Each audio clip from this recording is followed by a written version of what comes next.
Hi, I'm Molly. And I'm Jamie, and this is our From the Pasture with Hired Hand podcast. As the owners of Hired Hand website software, we've been developing websites and creating internet marketing strategies for livestock breeders for the past 10 years. The majority of our customers are involved in the breeding of registered animals, such as Texas Longhorns, Highland cattle, horses, and white-tailed deer, where the pedigrees are very important.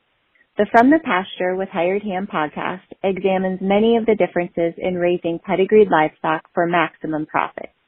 Join us and learn what we're covering today. So today I'm here with Phil Norwood of R3 Hilltop Ranch. Hey Phil, thanks for joining us. Thank you for having me. So Phil, you've been in the industry, or your family's been in the industry for over 15 years. Why don't you start by telling us a little bit about yourself and maybe include how you enjoy using data to make, your breeding decisions, and have always loved spreadsheets and those types of things before we kind of dig into what we're going to talk about today. Okay. My parents bought bought the property and then their first 3 Longhorn heifers from a friend, essentially for an ag exemption in 2006, January of 2006, which puts us at 17 years now.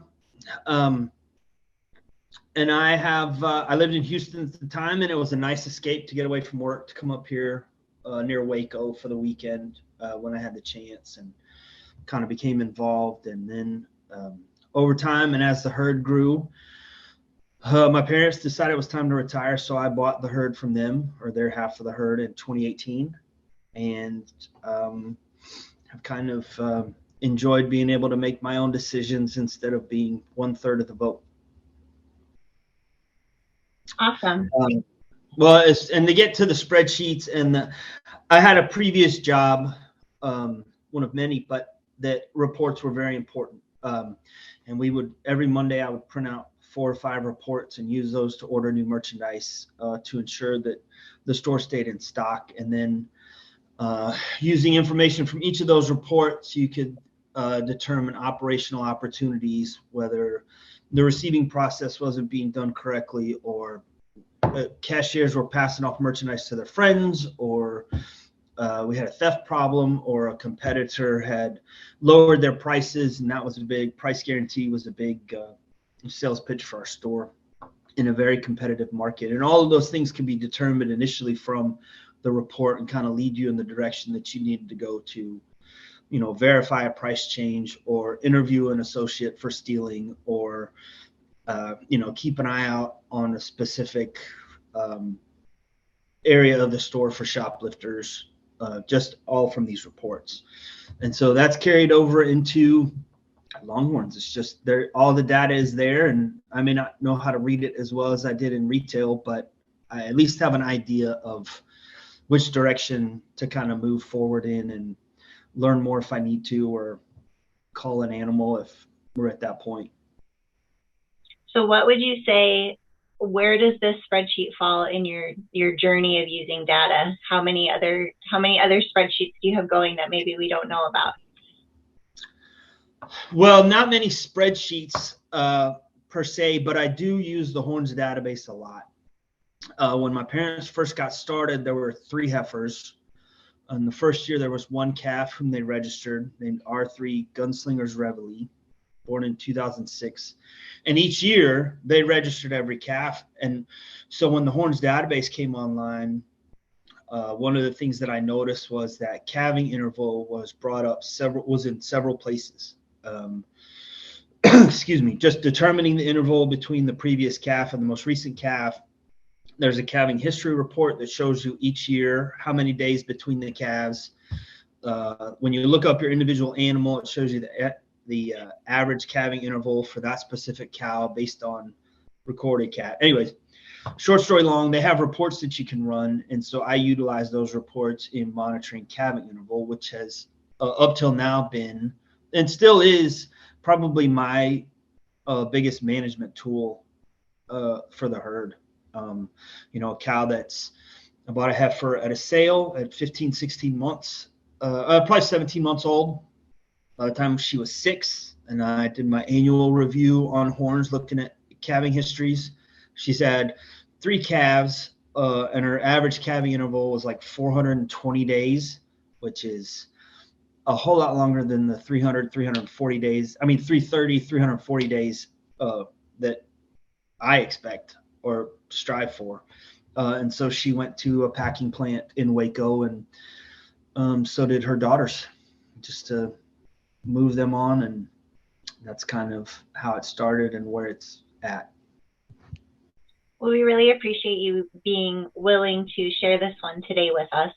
And just so our listeners are aware, this probably would be best viewed over video. We are going to have you share your screen and kind of walk us through the spreadsheet. And then following the podcast, if anyone's interested, they're going to be able to contact you through your website and request that they have access to the spreadsheet as well. You're willing to share it with new breeders to kind of get started and see if they like this type of data tracking as well, right?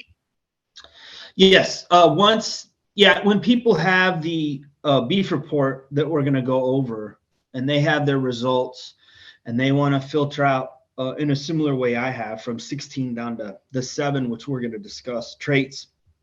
If they want to reach out to me, they can either request me to send them the spreadsheet once I have, figured out how to lock the formulas in, or they can just send me their results and I will input them into a sheet and email it back to them so they can see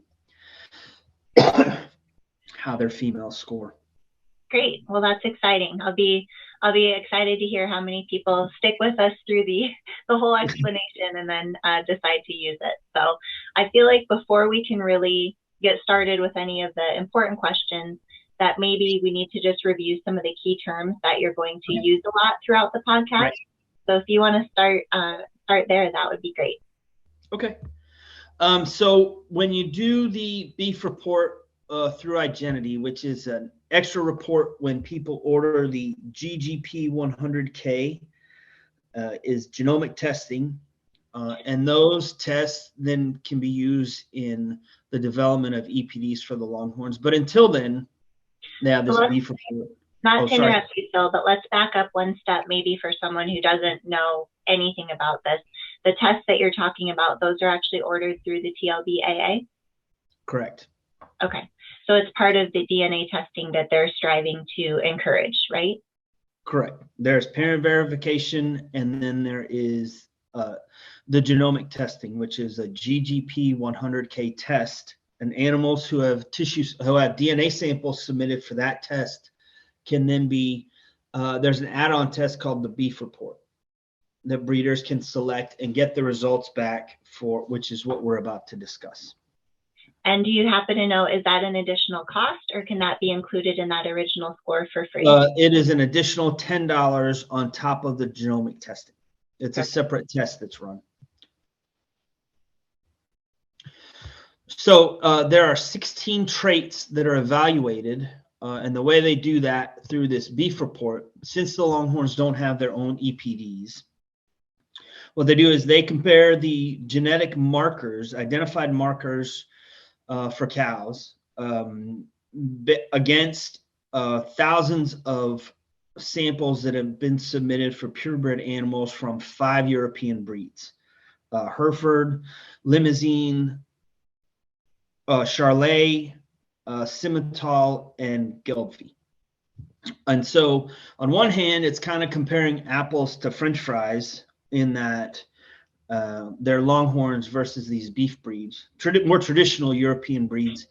But at the same time, as my vet pointed out, a cow is a cow. And the real difference in these numbers are the fact that these breeds have been working on these types of genetic improvements for decades, whereas Longhorn started in basically 2018. And so there are some good scores, which are promising, and then some areas for improvement. So there's 16. They're broken down into 3 categories. There's maternal index, there's a performance index, and then there's a terminal index or carcass index. And I have focused my spreadsheet that we'll go over on the maternal influence, and because of the fact that I have a, albeit small, beef program, I do have a beef program, so I've included ribeye area and tenderness in the 7 categories. But the 7 categories are calving ease maternal, which is, let me see, I'll read it off verbatim. Can you go ahead and share it with us, Phil, or are you not ready to yet? No, I can do it. I think if I can figure it out. Let's see, share, window, identity beef profile. Okay, so calving ease maternal, if you can see my cursor, includes all genetic factors that impact a first calf heifer's ability to calve unassisted, such as pelvic area and her genetics for birth weight. Higher value is more calving ease. And you'll see when we get to the spreadsheet that all of my cows scored pretty well on calving ease maternal. Heifer pregnancy rate, which we'll discuss in detail, I believe, is a heifer's potential to conceive during breeding season relative to other heifers. A higher value is desired.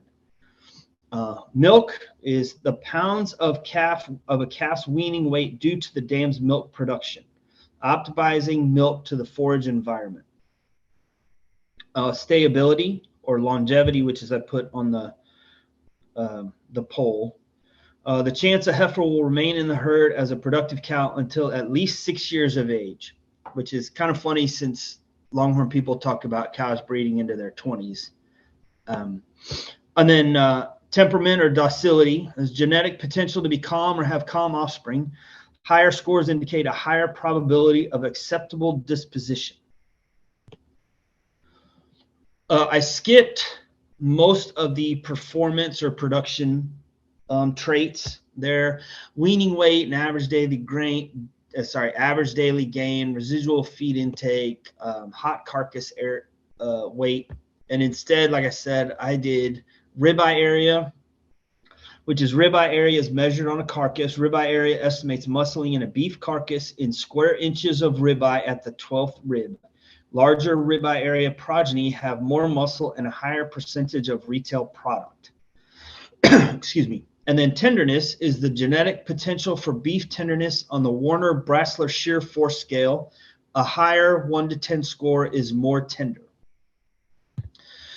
So those were the 7. Where'd you go? Those were the 7 categories that I included in the poll on Facebook a couple months ago.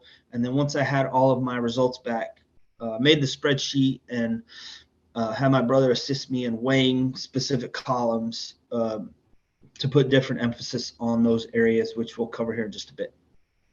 Okay. So I feel like the next logical step would be to maybe share the poll that you posted to Facebook where you asked fellow breeders their opinion on the traits as well, right? Correct. I asked, let's see, I did that wrong. Hold on. Share screen. Windows. Oh, I don't know how to do that one. Share. Did that work? Yep. Can you zoom out a little bit by chance? There you go. I don't know how to zoom. Okay. So on September 23rd of last year, I asked which Texas Longhorn breed traits are most important to you. These are 7 of the 16 categories ranked on the Identity Beef Report. I've removed some low priority categories for me, like hot carcass weight, residual feed intake, etc. Please choose your top 3. Calving ease was by far, well, I say by far, 24%.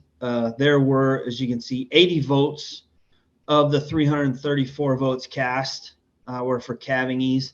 Fertility was 20% or 71 votes. Milking ability, 15%. Breed longevity, which would be the stayability definition that we just read, was 14%. Temperament or docility was 24%.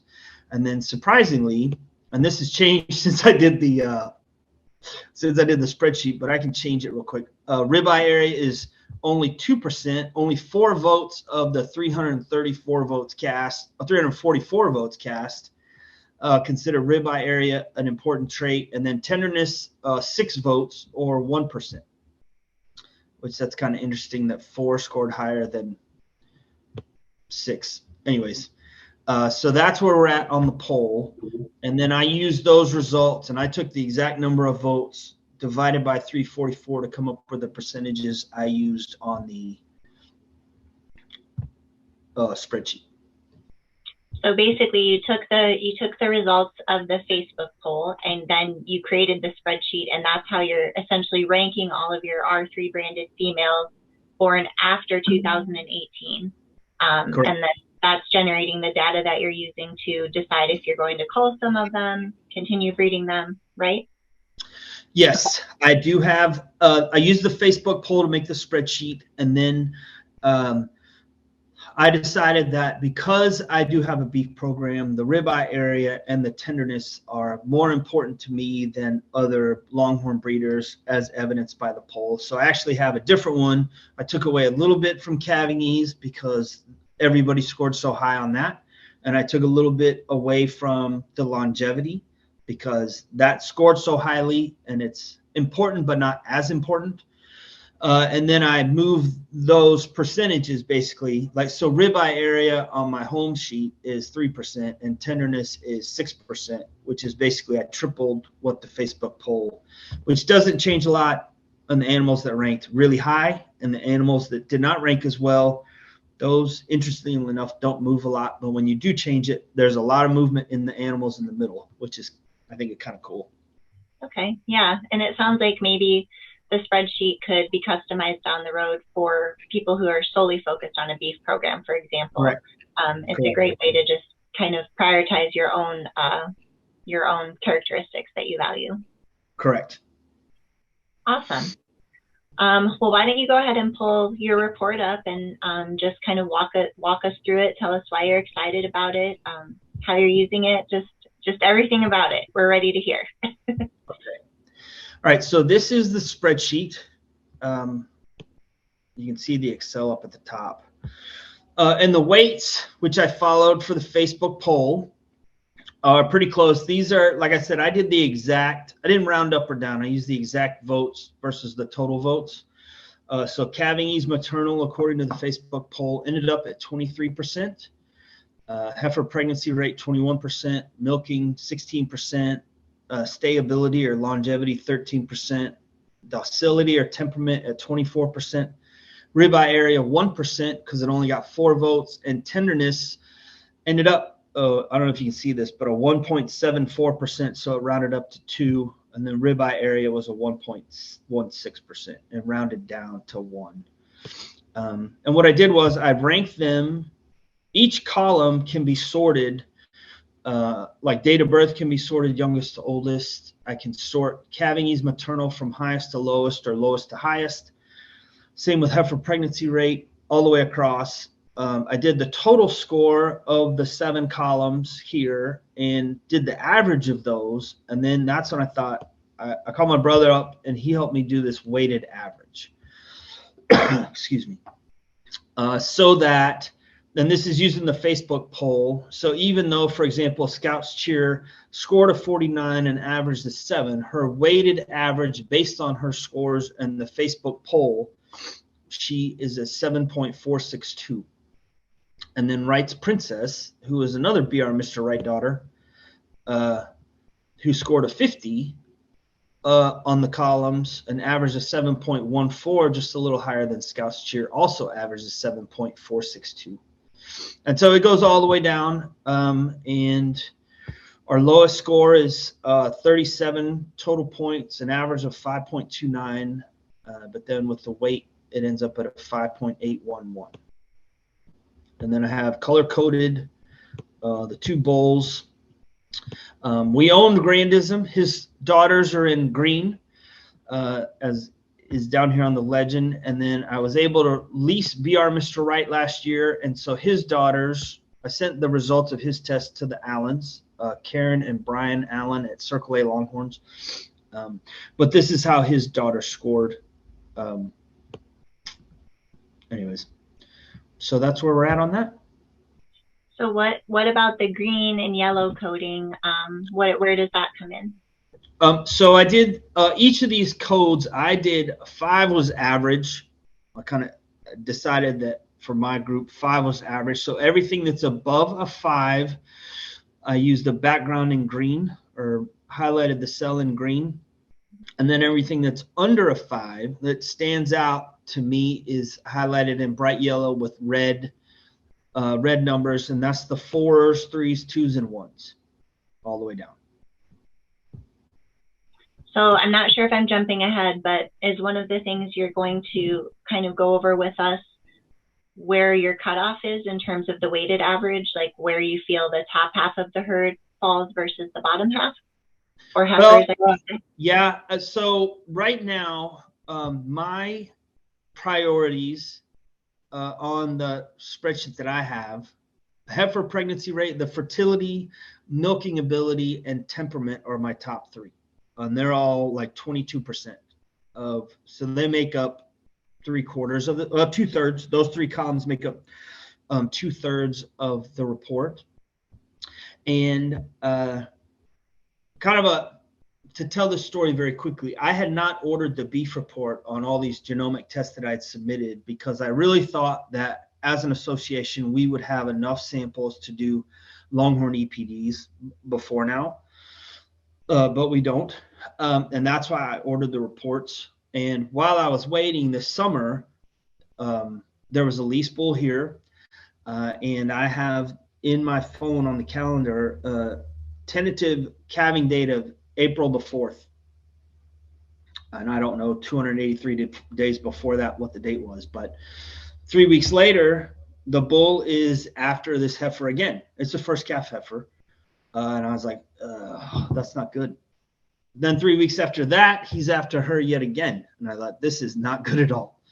So when I got the results from all these reports back, here is Grandism's Easter Lily. And I don't know how to zoom in, but her heifer pregnancy rate, that fertility score is a 2, which is so I was not surprised to see this 2 on the report.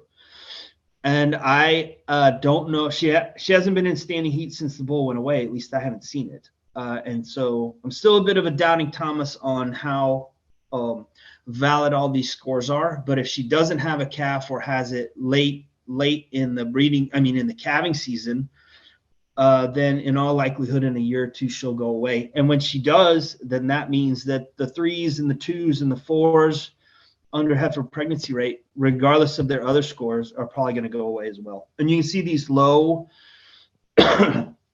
HPR. I don't know how to freeze the column. Freeze the header bar, but you can see these low scores for heifer pregnancy rate based on fertility.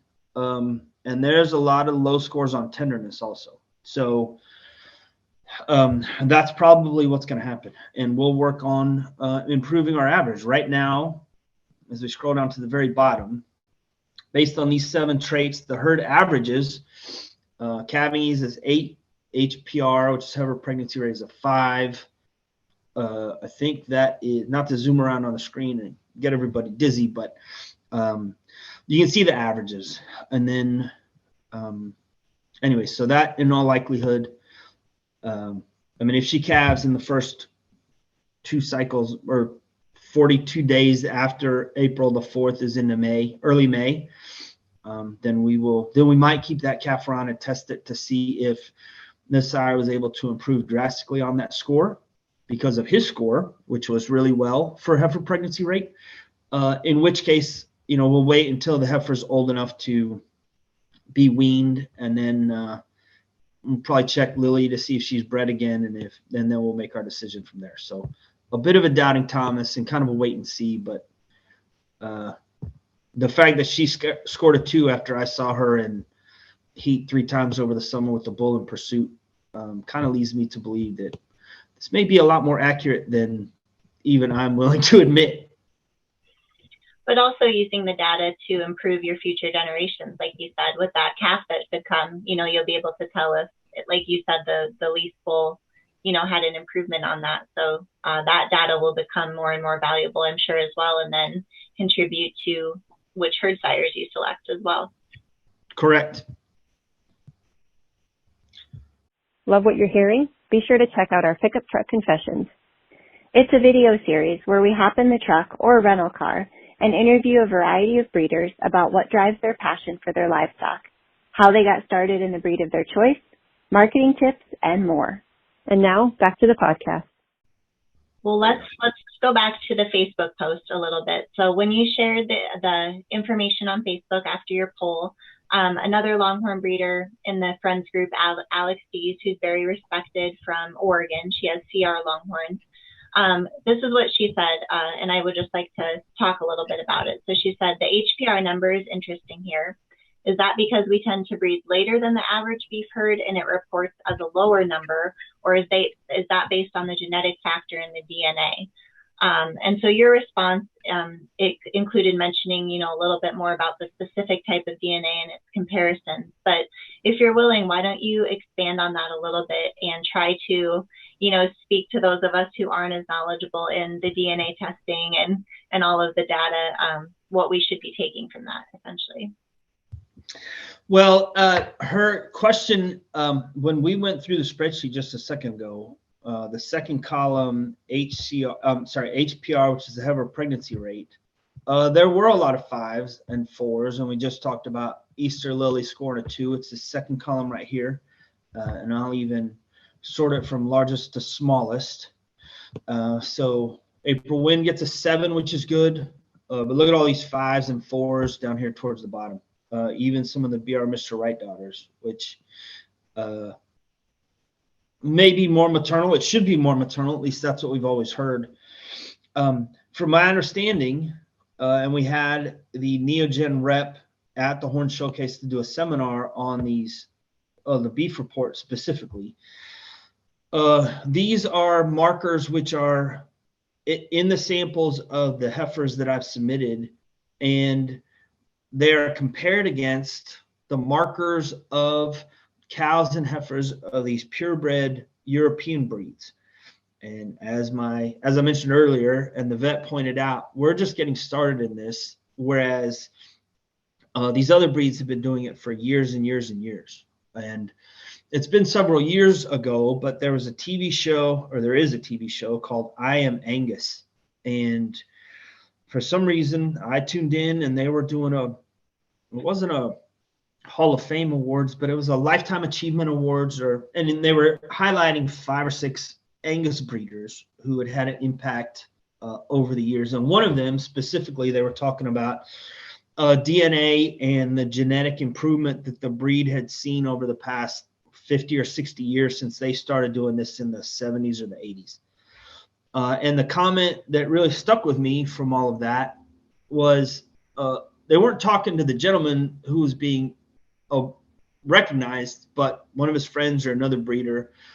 And his comment was, these cows look exactly the same on the outside. They're black, but inside they're completely different animals because of the focus that breeders have put on this genetic improvement and these genetic markers. And I think the Angus test for black Angus, instead of being a 100K, it's called a 600K. I don't know for certain that means they've identified 600,000 markers in Angus cattle or not, but they have a completely different test because they have so many samples and are able to look into diseases and pink eye and all kinds of different stuff. While I'm focusing on 7 pretty major things that are 60, 70 years old in their breed.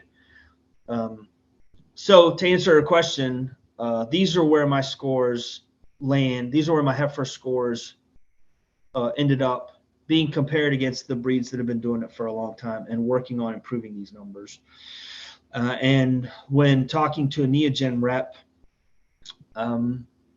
their comment was that when compared to other Longhorns, these 5s may be 7s or 8s. And so it may not be, don't throw the baby out with the bathwater, but what we've seen from the heifer that scored a 2, that may not be a bad idea. I can't get rid of all of them because I won't have any cows left. But anyways, that's kind of where the response to her question was, that it is genetic. But then again, when we have enough Longhorn samples to compare, apples to apples, to like really apples to apples, those 5s may become 7s or 8s. And the 2 for Lily may actually be a 5, which is still bad, but not terrible. Still bad. Right. So talk to us a little bit about, prior to using this method, what did you use? What were the positives and negatives, as well as the perceived outcomes? Well, I don't know about perceived outcomes. Culling females is not a popular discussion on why, or sometimes in a discussion you'll talk about, sending a female on her way for asymmetric horns, or boring color, just red or brown or yellow or white, a whole lot of white. But it's not something where people talk about, this cow had a calving interval of 420 days for 3 calves when she was 6 years old, so she went to H&B packing plant in Waco. And I don't think I've ever told anybody that. I may have, but not many people. So I don't know about perceptions, but I have culled based on calving interval. I've culled based on temperament. A couple years ago, I leased a bull who scored very poorly on the beef report across all 16 categories. And his daughters, who didn't score terribly, because the cows, the dams apparently brought the numbers up, but these heifers were still high-headed and smaller framed, and I ended up taking the whole year's worth of heifers, I think 8 of them, to the sale barn, because we were going into a drought and I just didn't want to feed them. I kept one 2021 heifer, but she's not sired by that bull. And so I don't have a specific percentage or number of heifers that I cull each year, but I do cull each year. Some of them go with the bulls to the sale barn at Weenie. So talking a little bit more about the maternal impact that you mentioned, are the tabs at the bottom of your spreadsheet where you're trying to dig into that data a little bit deeper then? I noticed there were some maternal sisters or that sort of stuff that you're tracking down there. Yep. So this is more for grins and giggles as I'm trying to figure it all out, but you're right. So one of the interesting things is I have this Facebook poll is all half sisters by their sire, right? The blue and the green, or grandism is green, BR Mr. Right is blue. Then I made a copy and I've highlighted the maternal sisters out of the same cows. So for example, Scout's Cheer, who's up here at the very top, is half sisters with Scout's Reverence and Scout's Loyalty.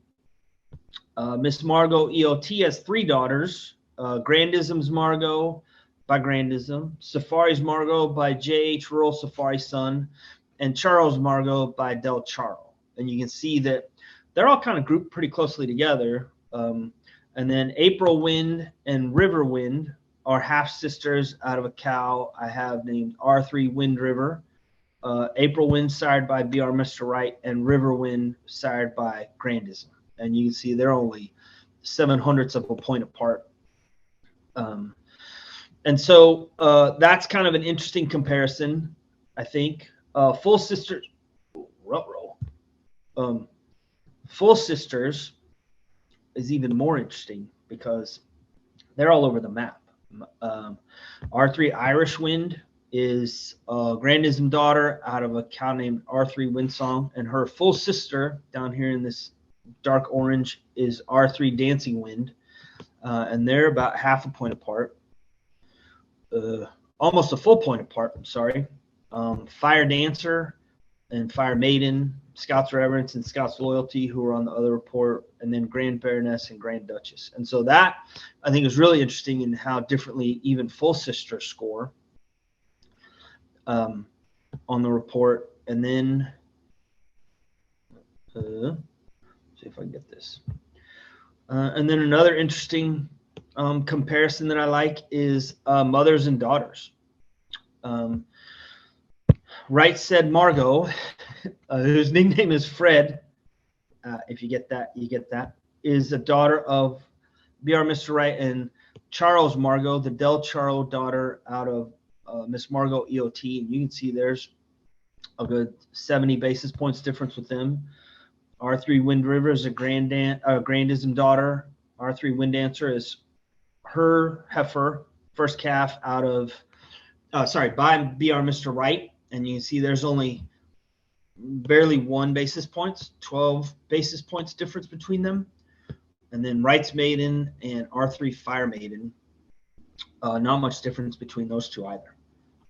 And so that's kind of a cool comparison, is the mother-daughter, how much impact did the bull have with the cow and their scores and that. And I think there's one more thing behind there, but I can't remember what it is. Oh, yeah, I do know. I don't know how to get to it, though. Oh, hide. Okay. And then just since we're on here, what I've done on my website is for each of the heifers or cows that I've got the testing for, I have made an individual page. You can see here, Scout's Cheer, just born in May. Her average total score was a 49, average is a 7. Her weighted average on the Facebook poll is 7.462. And then what I've done is down here at the bottom, kind of covered that we do the breed trait averages for each of these 7 columns. Average score was 44, average is 6.29, and then the average weighted average is 6.62.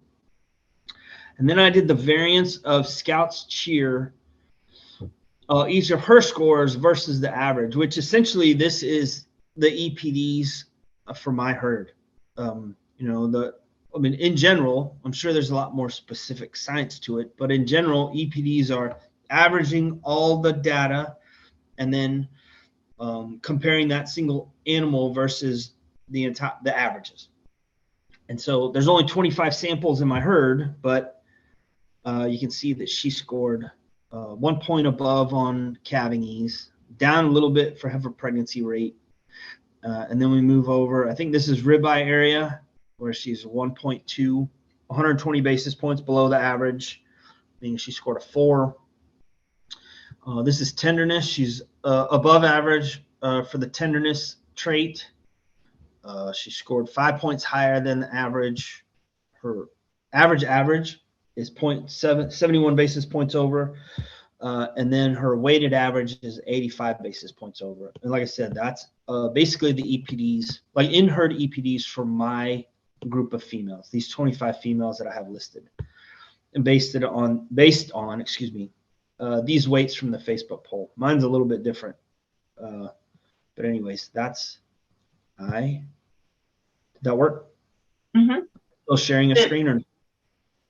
Yes, I can still see. Stop share. Okay, sorry.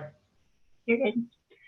So what conclusions, if any, have you started to draw from the additional kind of ways that you split out the data and used it?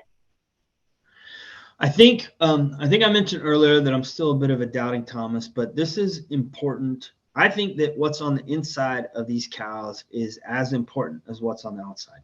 We're not going to overlook colors and conformation and horn shape and measurements and everything that's traditionally been important to Longhorn breeders. But now the R3 is my parents' brand, and I'm not going to do or sell anything. If you wouldn't buy it, you don't sell it. And so utilizing this information, if Grand Ism's Easter Lily goes away, it's not going to be in a sale or a private treaty. It's going to be, well, that's not where she's going if she leaves.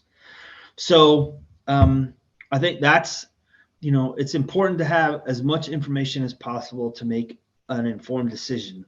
And this report allows me to, next year, we're 40, 50 days away from calving season here. By the date of the bull's arrival, March 4th is the first day that I should have calves. The first observation I made is for March 14th.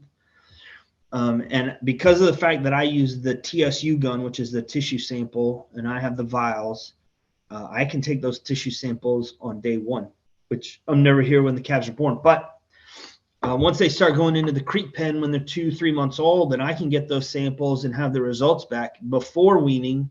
That way I know when the calves are weaned. I don't send the bulls for testing because they're either beef or going to the sale barn, but I will know which heifers are going to go away based on these scores and the observations that I've made thus far, so that I'm not feeding cows, like my earlier example, for 6 years only to find out wake up one morning and look at a report and go like, woo, she shouldn't have been here for 5 of the last 5 years. So that's where we're going to get, and we'll start working on improving our average, removing those lower animals, like I said earlier, about especially the heifer pregnancy rate. That'll bring the average up a little bit. Looking for bulls who have been tested and have the scores that I'm looking for to improve on, like tenderness, for example. It appears to me that tenderness is impacted by the bull. And BR Mr. Wright scored really well on tenderness, and his daughter seemed to score better on tenderness than Grandism, who scored a 3 on tenderness. And so we're still learning, and as more people get involved and more people share their results, and as far as I'm concerned, I have the best EPDs in the industry right now, or the worst, and the worst, and or the worst. So anyways, hopefully more people start submitting and want to learn more and make some sometimes hard decisions based on the results that they get. So I feel like you've kind of already answered this, but I feel like there's definitely some advice hidden in there to newer or breeders just starting off, where they can kind of fast track the profitability of their herd if they want to go about it by this route. Am I right, or did I misread that a little bit? I think so. I think it really depends on how willing everyone is to.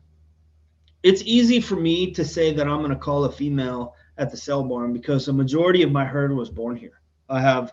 There's money spent, but I have $0 invested. If I had spent $7,000 on a cow and her daughter scores poorly, I'm not really sure that I'm going to sell barn that heifer or, make that cow go away because of the investment.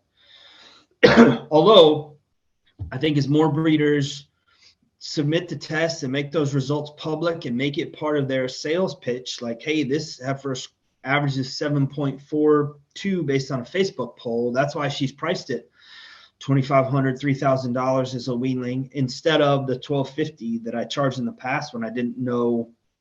I mean, she's flashy. She could grow up nice. Who knows? And I think new breeders, I think old breeders also, they're investing significant amounts of money. I think that, AI certified herd sires should be sharing what their scores are and let customers make the decision. People vote with their checkbook. If a 7 on temperament is the most important thing for a breeder, then they look for bulls who have 7s on temperaments or tenderness or fertility or milk or whatever. And donor cows, I mean, people before they flush a cow should be submitting the donor to get those results back. What exactly are you replicating? Is it good or bad for all of us or not? And how much of this is optional versus required through the registry? It is all optional, 100% optional. Well, I feel like we covered a lot of ground. I feel like it might take a little bit to sink in and kind of go back and rewatch a few parts of it. But before we finish up today, is there anything else that you wanted to share that you haven't had the opportunity to? I'm still learning it. I've had some good conversations based on the poll and based on when I first posted the spreadsheet about people who want to get involved and want to know, where to order the supplies at and where to submit the samples to. And that's all on the association website. If you go to all TLBAA forums, there's actually an instruction guide. I think it's in the Trails magazine, but people are more than welcome to call me. I made a video for another breeder of how I fill out the form online and then save it so I can email it off to dnaservices@tlbaa.org. But I hope I'm not the only one, because if I am, it's going to take us a very, very long time to have EPDs if there's 1,000 samples minimum, because I think I've only submitted like maybe 30, 25 are on the report, maybe 40. But people are more than welcome to reach out. And earlier you stated we'll embed this on the website, and there'll be a contact me form or my email address or my phone number or something. And people can call or text and tell me I'm wrong and I don't know how to read the report, which is entirely possible. Or they can call and ask me, how did I get to this point? I mean, I can't afford to do all of them at once. So I did cows that had heifers the previous year. And then the following year, I submitted those heifers, and whichever cows had heifers that year, but I had not submitted yet. And then I was ended up sending in, 7 or 8 samples a year instead of trying to do all 25, 30 cows at the same time. So it was a process in steps. It didn't happen overnight. Awesome. Well, all good info. I really appreciate you joining us today. And we'll put in the show notes, we'll put your URL and a link to that page on your website. And maybe if we can find a few of those other downloads as well, we'll link out to those for people. Okay. Thank you very much, Molly. Thanks, Phil.